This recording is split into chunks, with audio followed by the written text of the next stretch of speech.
Welcome to a story that will change the way you see success. Welcome to a story that will not only touch your heart, it will stay with you forever. Because today, you're not just watching a video.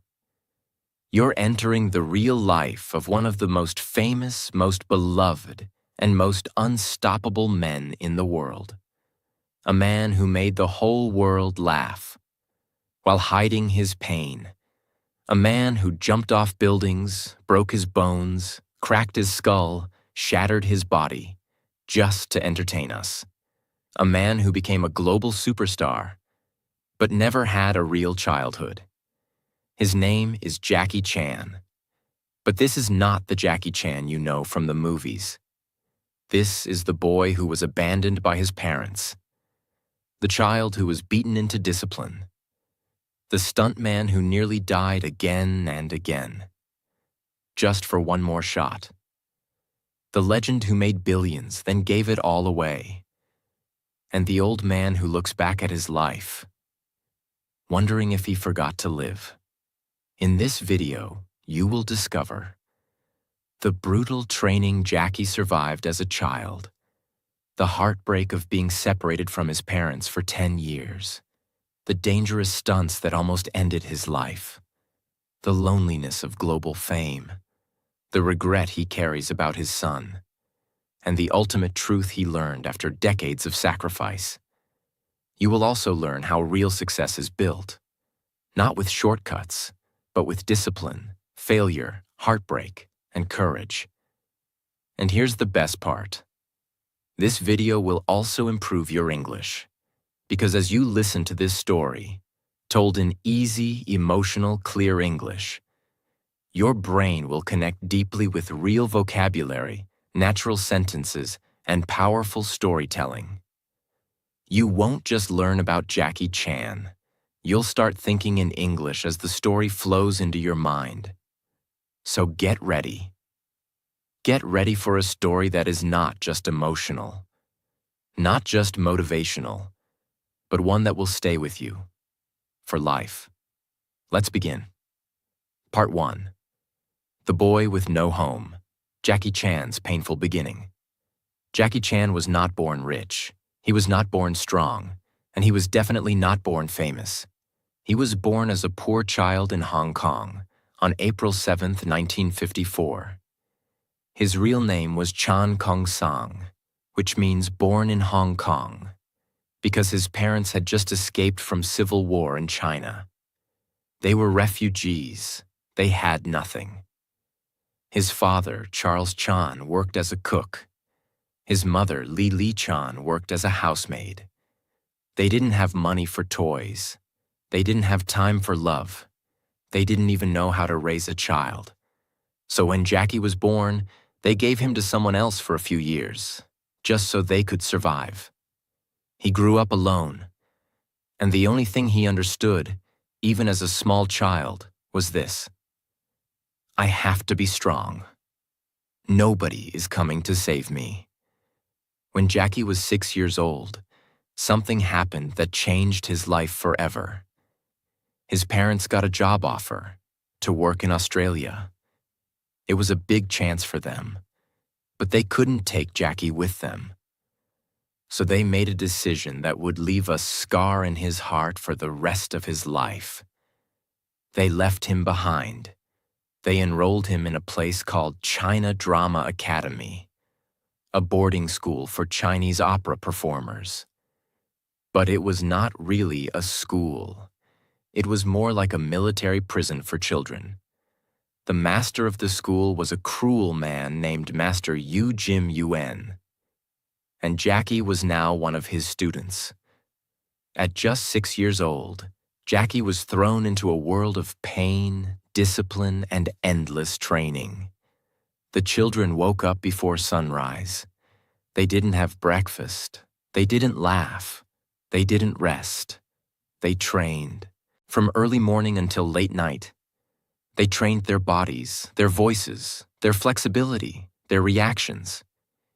If they cried, they were hit. If they made a mistake, they were punished. If they fell, They were told to get back up. There was no sympathy. There was no love. There were no weekends. There were no holidays. There were no parents. They slept on wooden floors. They ate cheap food. They used one shared bathroom. The master believed in discipline through pain. He made the boys hold handstands for hours. He tied their legs open to make them do full splits. He beat them with sticks if they couldn't memorize a line. And this happened every day, for 10 years. Jackie once said in an interview, "I used to cry every day, but no one cared. I just wanted to see my parents, but they never came." That's the part of Jackie's story nobody tells you. Behind every smile you've ever seen on screen was a child who felt abandoned, unloved, and broken inside.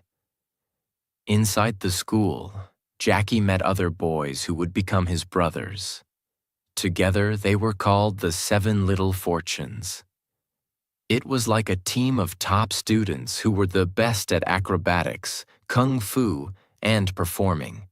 They toured all over Hong Kong, doing shows for money. The leader of the group was Jackie. Even back then, he had extraordinary talent. He could do flips. He could jump through rings. He could fight, sing, fall, and dance, all in one performance. He wasn't doing it because he loved it. He was doing it because he had no other choice. And deep inside his heart, he still hoped that one day his parents would return for him. But they didn't. By the time Jackie was 10, he had no parents, no toys, no holidays, no real friends outside the school, no warm bed, no hugs, no one to tell him, "You're doing great." All he had was his pain and his dream. If I work hard enough, maybe one day the world will see me. From age 6 to age 17, Jackie lived inside that painful world. But he didn't break. In fact, it made him stronger than anyone could imagine. He learned how to control pain, how to smile even when it hurts, how to make a perfect move after 1,000 failures, how to obey, how to lead, how to sacrifice, and how to stay humble. Because no matter how good he got, the master never praised him. This was the Jackie Chan the world doesn't know. The child soldier, the quiet performer, the lonely warrior. He didn't choose this life, but it became the foundation for everything he would later become. When Jackie finally left the China Drama Academy at 17 years old, he had no certificate, no college degree, no money, and no family support. He had spent more than 10 years training like a machine. But now that training was over. He stepped into the real world, and nobody cared who he was. There were no job offers waiting, no fans, no applause, no security, just an endless city filled with hundreds of boys like him, all trying to survive. He had only one option: become a stuntman. And not a safe, comfortable stuntman like in Hollywood. In Hong Kong, stuntmen were treated like cheap tools. Producers didn't care about safety. Directors didn't care about injuries. If you got hurt, they would simply replace you with someone else. But Jackie didn't have a choice. He needed to eat. He needed a future.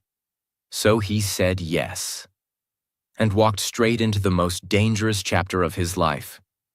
Jackie started working as an extra in low-budget kung fu films. He was not the hero. He was not even the villain. He was the man in the background who gets punched once and falls down. Sometimes he was a bandit, sometimes a bodyguard, sometimes just fighter number 4. Nobody cared what his name was. Nobody gave him lines. Nobody even gave him proper safety gear. All they gave him was a quick direction. Jump from here. Get kicked. Fall down. Don't cry. And Jackie followed every order. He jumped off balconies, rolled down stairs, crashed through tables, fell flat on his back, landed on his face, got kicked in the teeth, hit with real wooden sticks, thrown into walls, almost drowned, lost teeth, dislocated bones, and once almost broke his neck. But he never said no. Why? Because deep inside, he still had one dream. If I do this better than anyone else, maybe one day they'll remember me. One day in the early 1970s, Jackie got hired as a stuntman for a film called Enter the Dragon. And this was not just any movie. It was the first major Hollywood martial arts film. And the star of the film was none other than Bruce Lee. Bruce was already a legend, a global icon. Every stuntman wanted to work with him, even for a few seconds. And Jackie got his chance. In one scene, Jackie was supposed to run at Bruce and get hit hard to show Bruce's power. That was it. 1 second of pain, 1 second of visibility. Jackie ran. Bruce hit him hard with a stick, and Jackie fell so hard that he forgot where he was. But what happened next changed Jackie's life. Bruce Lee stopped the scene, rushed over, and helped Jackie up. He touched Jackie's head gently and asked, "Are you okay?" It was such a small moment, but for Jackie, it was the first time someone important noticed him. He pretended he was still hurt, just to enjoy a few more seconds of Bruce Lee's kindness. 1 second made Jackie believe, if Bruce Lee can become a global icon, maybe I can too. But I'll have to find my own way because Jackie knew something. He could never become Bruce Lee. Bruce Lee was serious, powerful, clean, perfect. But Jackie? He was always falling, always messy, always funny. So Jackie made a decision. I won't copy Bruce Lee. I'll do something nobody else does. I'll be the man who fights and falls, who fights and laughs, who fights and gets hurt, but gets back up. That was the moment Jackie began to shape his future. Even after working with Bruce Lee, Jackie's life didn't change instantly. For years, he was just another nameless man getting kicked on camera. Producers laughed at him. Directors ignored him. Nobody gave him a main role. Some even said, "Your face is not good for movies. You look funny. You don't talk like a hero. You can't be the lead actor." It would have broken most people, but Jackie kept going. He worked 18 hours a day, slept on studio floors, ate cheap noodles. Sometimes he didn't even get paid, but every day he practiced. He studied how other actors moved. He trained his face to show emotion. He studied comedy. He trained his body to fall safely but look painful. He rehearsed thousands of stunts until they looked real but controlled. Because Jackie had a secret mission. One day, I will create a new kind of hero. A hero who makes you laugh while bleeding. A hero who doesn't always win, but never gives up. In 1978, Jackie was offered a role in a film called Snake in the Eagle's Shadow. It was a low-budget kung fu comedy. But for the first time, Jackie was allowed to mix martial arts and comedy. He played a weak, silly young man who learns kung fu in a strange way, using humor, surprise, and fast movements. The audience loved it. They had never seen anything like this before. Jackie made them laugh, then fight, then fall, then win. He was not perfect like Bruce Lee, but he was real. He was the guy who looked like you, who failed, got hurt, and still stood up. The film became a big success, and then another one followed, Drunken Master. And suddenly, Jackie Chan became a name people remembered. He had found his style. Not Bruce Lee's style, not anybody else's style, but Jackie Chan's style, Pain, laughter, chaos, stunts, comedy, and courage. Jackie didn't get lucky. He didn't know the right people. He didn't have rich parents. He didn't get help. He built himself with pain, falls, failures, broken bones, and quiet practice. Over many, many years. And now, he was finally ready to take the next step. To become more than just a star in Hong Kong. He wanted the world. But the world wasn't ready for him yet. Part 2. Jackie Chan versus Hollywood, the painful road to global fame. By the late 1970s, Jackie Chan had finally become a star in Hong Kong. After years of broken bones, rejection, and humiliation, he was now the face of kung fu comedy. His movies like Drunken Master and Snake in the Eagle's Shadow had made him a household name. Audiences loved his speed, his humor, and his style. And Jackie? He wasn't satisfied. He looked beyond Hong Kong, beyond China, beyond Asia. He wanted the world. He wanted to break into Hollywood, the biggest movie industry on earth. Because for him, true success didn't mean being famous in one country. It meant being known everywhere.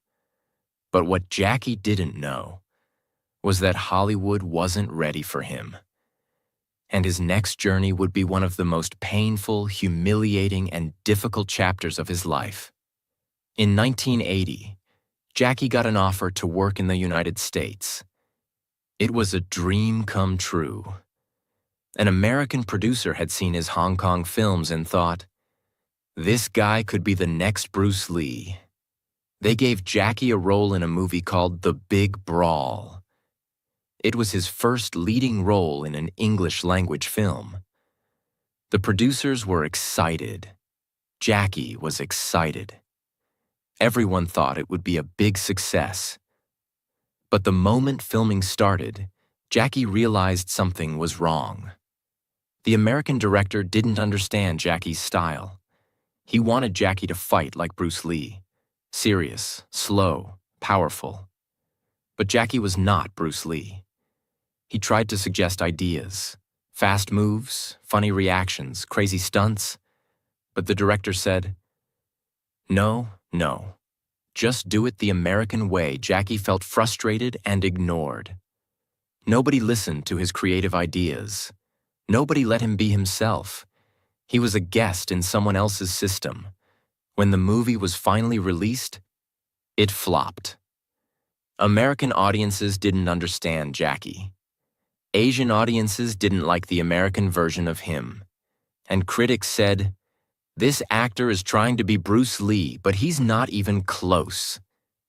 Jackie felt embarrassed, disappointed, and angry. He had left Hong Kong at the peak of his success. And now he was being laughed at in the country he dreamed of conquering. But Jackie didn't give up. He signed up for another American movie, The Cannonball Run. It was a comedy with Hollywood stars like Burt Reynolds and Roger Moore. Jackie was given a small role, a Japanese driver. There was one big problem. Jackie is not Japanese. He's Chinese. But the producers didn't care. They didn't even know the difference. To them, all Asians were the same. Jackie was too polite to say anything. He wore the costume. He smiled for the camera. He delivered the lines they gave him, and once again, the movie failed to help his career. He was being used as a decoration, not as a real actor. He was being placed in movies not to shine, but to fill a spot. And the worst part? He couldn't speak English fluently. So during interviews, Jackie struggled to express himself. He felt stupid, small, and lost in translation. He returned to Hong Kong, not as a global star, but as a man who had tasted rejection from the biggest stage in the world. After failing in Hollywood, most people would give up. They would say, I'm not good enough. It's not my time. They don't accept people like me. But Jackie did something different. He returned to Hong Kong, sat down with his team, and said, "We're going to build something they've never seen before. They rejected me? Then I'll give them a reason to come begging." He decided to make his own kind of films, combining wild stunts, real pain, fast-paced action, Hong Kong culture, international-level storytelling, comedy and emotion, and Jackie's signature smile. He created a new genre, not traditional kung fu, not Hollywood action, but something in between. And this time, he had full control. He directed the films himself, choreographed the fights himself, designed the stunts himself, even sang the theme songs in Chinese. He became a one-man movie army. From 1985 to 1995, Jackie made film after film, each one more insane than the last. Some of his most iconic works during this period: Police Story, where he slides down a 5-story pole covered in lights; Project A, where he falls from a clock tower and lands on his head; Armor of God, where he jumps between trees and cracks his skull open; Rumble in the Bronx, where he breaks his ankle and keeps filming with a sock painted to look like a shoe. Every single film had real danger, real blood, and real Jackie Chan pain. He did not use stunt doubles. He did not use CGI. He believed, if I want the audience to feel something real, then I have to do something real. These films became legendary in Asia, Europe, and even parts of Africa and South America. Slowly, the West started watching. American fans started saying, "Who is this guy? Why does he risk his life in every movie? This is better than anything we have in Hollywood." Hollywood producers began to notice. And this time, they didn't want to control Jackie. They wanted to bring him in exactly as he was. By the late 1990s, Jackie was nearly 45 years old. He had already broken his fingers, his nose, more than 5 times, his ribs, his teeth, his skull, his ankles, his spine. He had performed over 1,000 stunts, many without permission or safety checks. He had nearly died more than 10 times on set. But he was still smiling, still climbing, still dreaming. Then came one final chance. An American producer offered him the lead role in a new buddy cop comedy film called Rush Hour. Jackie read the script. It was funny, it was fast, and the co-star would be Chris Tucker, a loud, energetic African-American comedian. It was the perfect contrast. And Jackie said yes. Nobody expected it to succeed. But when Rush Hour was released in 1998, it exploded. Rush Hour became one of the biggest action comedy hits in history. Jackie's fights, expressions, accent, timing, and chemistry with Chris Tucker were loved across the world. He was finally accepted, not as the next Bruce Lee, but as the first and only Jackie Chan. And after Rush Hour came Shanghai Noon, then Rush Hour 2, then The Tuxedo, then The Medallion, and then even voice roles like Master Monkey in Kung Fu Panda. The same man who had once been laughed at, rejected, and ignored by Hollywood was now invited, respected, awarded, and loved by Hollywood. For the first time in his life, Jackie Chan was no longer fighting for attention, no longer chasing fame, no longer struggling for a break. He had become a global icon. From Hong Kong to Hollywood, everyone knew his name. His movies were everywhere. In every cinema, on every TV, in every language. He had money, awards, fans, respect, and a long list of directors begging to work with him. But something was wrong. Something inside Jackie didn't feel complete. In fact, He was feeling something worse than emptiness. He was feeling guilt. Because while he was climbing the mountain of success, there was one part of his life he had left far behind: his family. And the first person that came into his mind was his son. Jackie Chan had a son named J.C. Chan, born in 1982. Jackie was 28 at the time, already a rising star in Hong Kong. But even when J.C. was born, Jackie wasn't ready to become a father. He was still working day and night on film sets, jumping through windows, falling off buildings, doing press tours, flying between countries. He wasn't home. He didn't attend school meetings. He didn't go to games or birthdays. He didn't teach his son how to ride a bike or solve problems.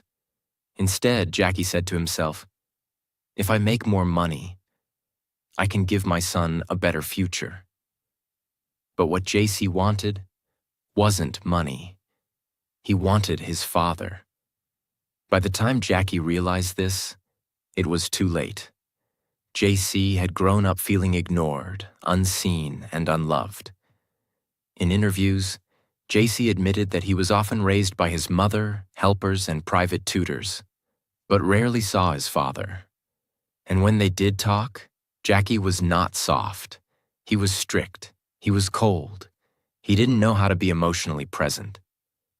Years later, Jackie wrote in his autobiography, "When I think about my son, I feel I've failed. I was too focused on success. I gave him everything, except myself." He admitted that he once hit JC so hard during an argument that his wife had to pull him away in fear. He later said, "I regret that moment every day." Jackie had grown up being beaten by his master. That was how he learned discipline. But he didn't realize his son wasn't him. JC wasn't a fighter. He wasn't a stuntman. He wasn't trying to be a martial artist. He just wanted to be a son. But Jackie couldn't see it then. He was blinded by ambition.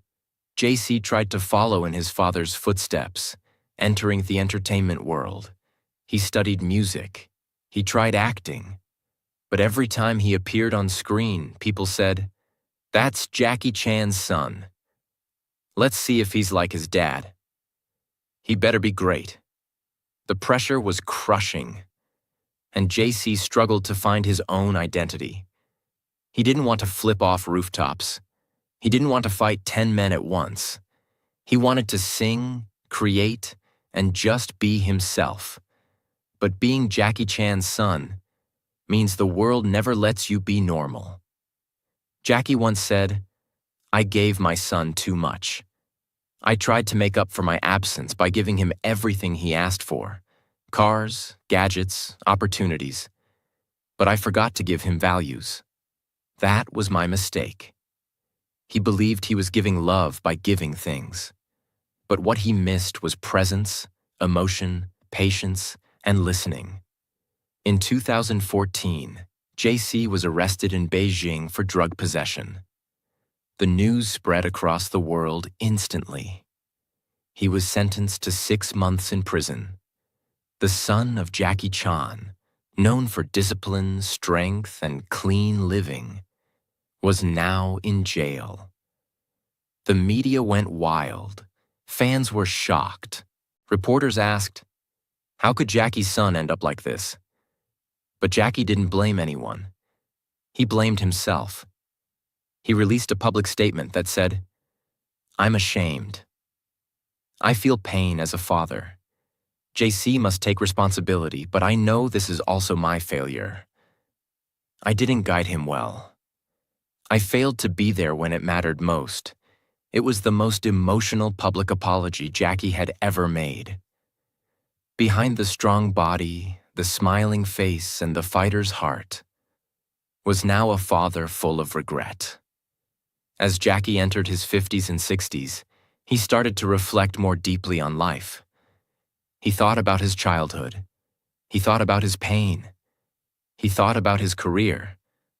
But most of all, he thought about his legacy. He made a shocking decision. Jackie Chan announced that he would donate almost all his wealth to charity when he dies, not to his son.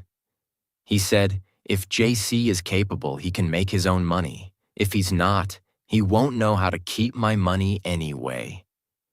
This made headlines around the world. Some people supported it, others were confused.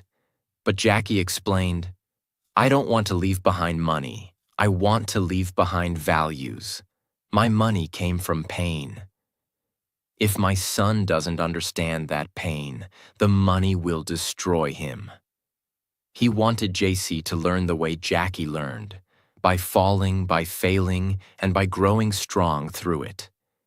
Even with all his success, Jackie now spends many days thinking about what he missed. He missed the warmth of a father-son bond. He missed moments of childhood. He missed conversations that could have changed everything. He has said in interviews, when you're young, you think money is everything. You think fame is power.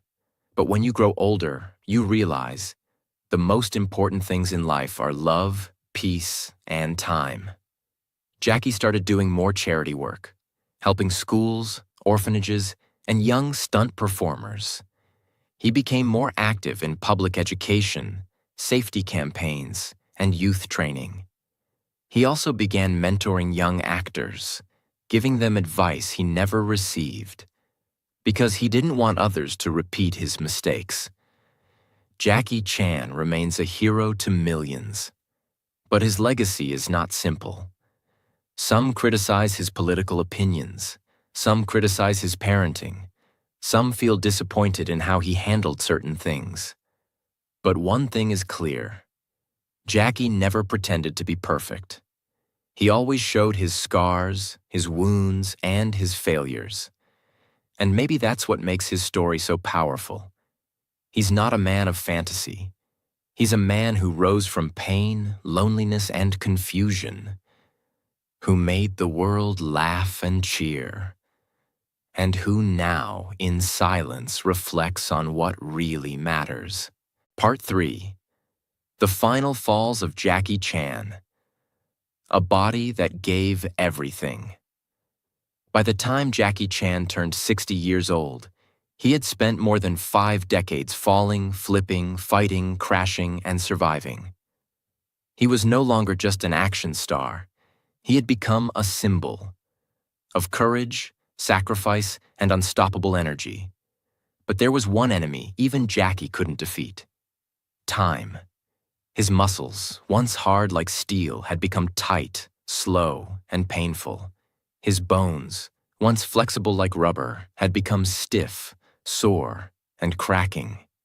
His heart, once wild with ambition, had become quiet, heavy, and thoughtful.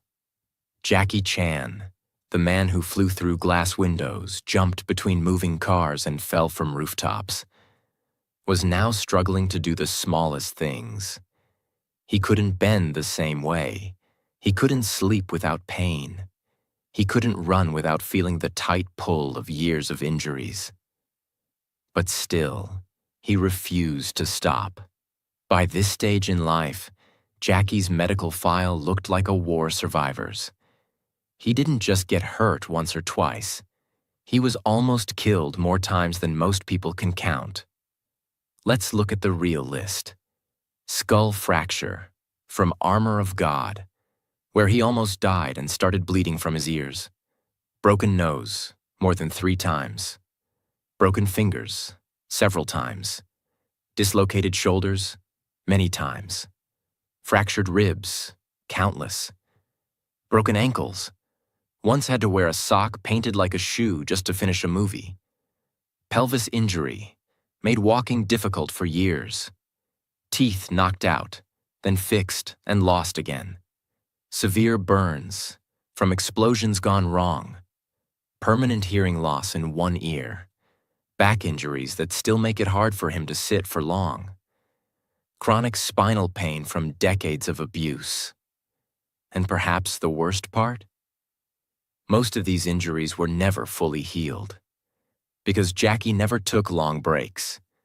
He would rest a little, then go back to set. Why? Because he believed, if I don't finish the movie, the whole team suffers. I can't let them down. That was Jackie's biggest strength and biggest flaw. He never put himself first. Even after 50, Jackie continued doing real stunts that most actors wouldn't dare attempt at 25. In movies like Who Am I?, he slid down a 21-story glass building without a harness. Chinese Zodiac, he jumped across cliffs and did fast-paced car chases. Skip Trace, he was in freezing water for hours. Vanguard, he performed multiple chase scenes even after injuring his hip.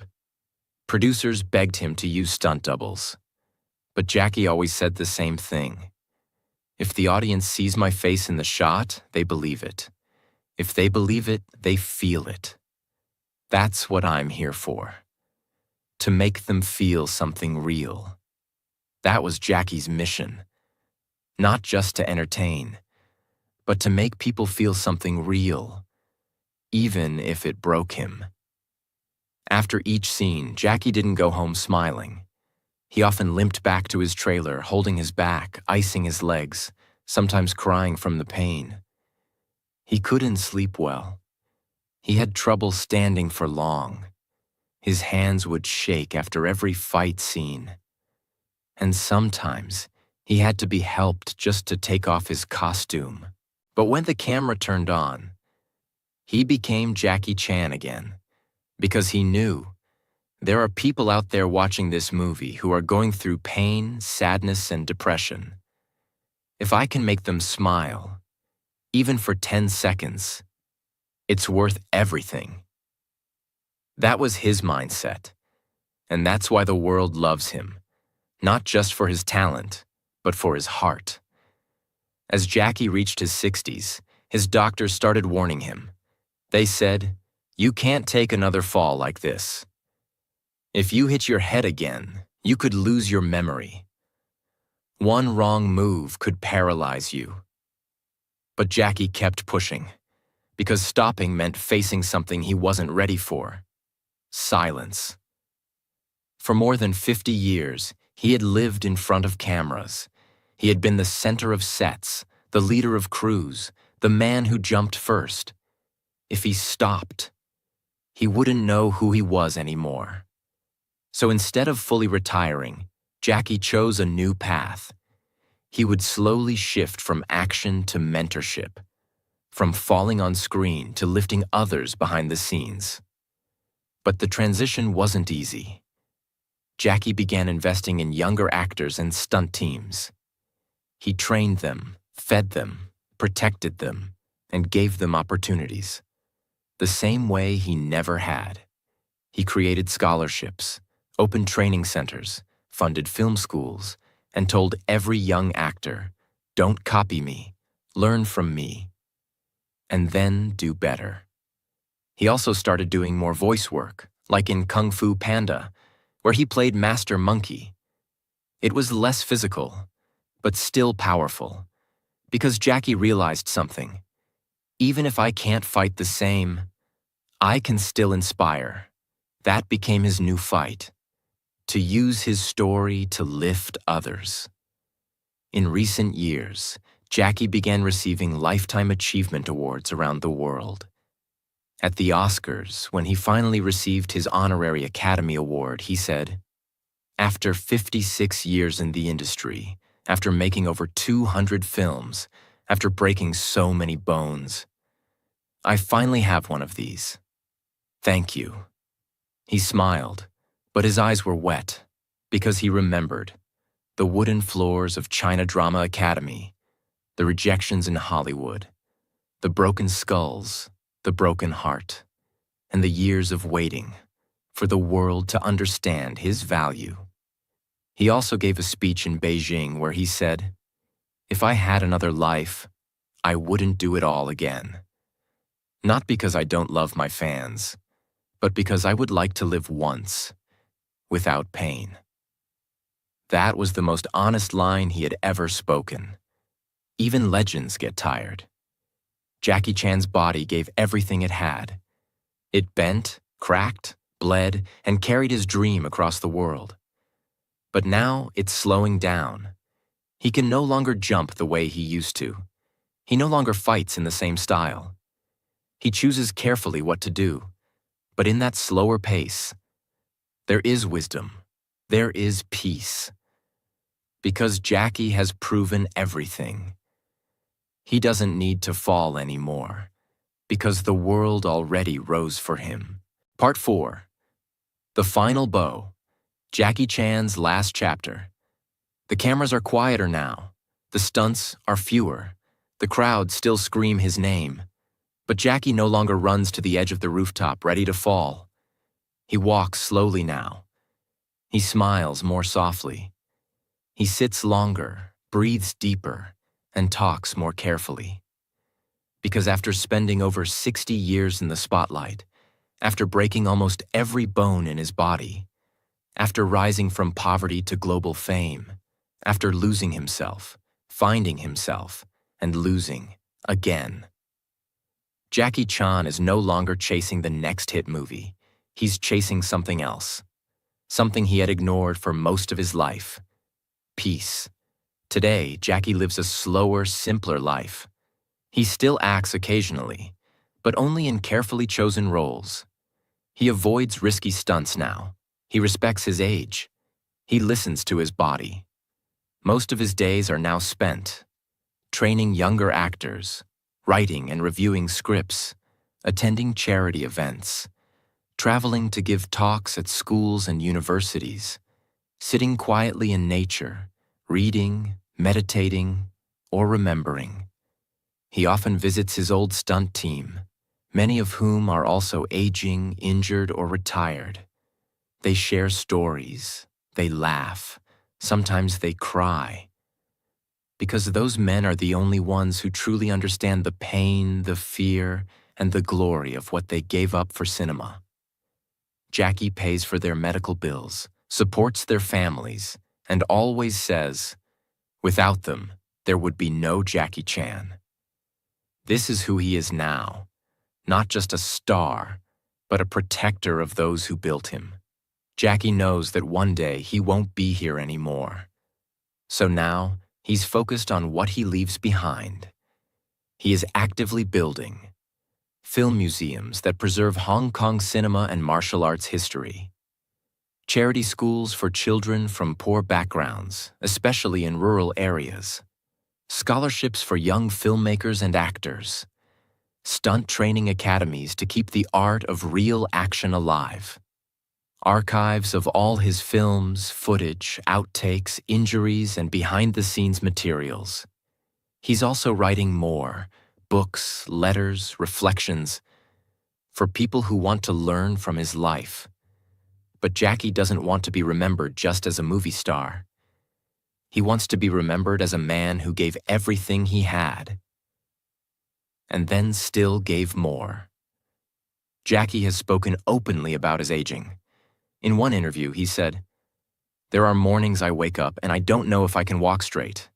My knees hurt. My back screams. My fingers are stiff. But then I remember, I chose this." He no longer regrets the injuries. He accepts them. He calls them the price of a dream. But with that acceptance has come a new understanding, that the body breaks, but the mind must heal. That time is limited. That people disappear. That money fades. That pain teaches. That love matters more than fame.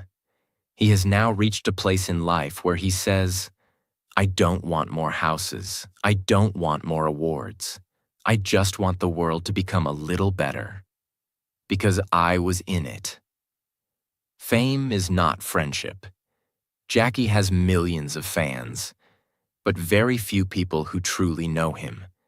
He has admitted in multiple interviews that he sometimes feels deeply lonely. He walks through airports and people scream his name. He sits in a restaurant and strangers ask for photos. He smiles, always. But deep inside, he sometimes thinks, do they love me? or just the version of me they saw on screen. That's the silent pain of legends. Everyone knows your name, but very few understand your soul. And Jackie, even now, still feels like that little boy at China Drama Academy, trying to be strong when nobody is watching. Over the years, Jackie has given thousands of interviews, speeches, and talks. But there's one message he keeps repeating to the younger generation. Don't look for easy success. Look for real value. Don't copy others. Build your own path. Don't chase fame. Chase growth.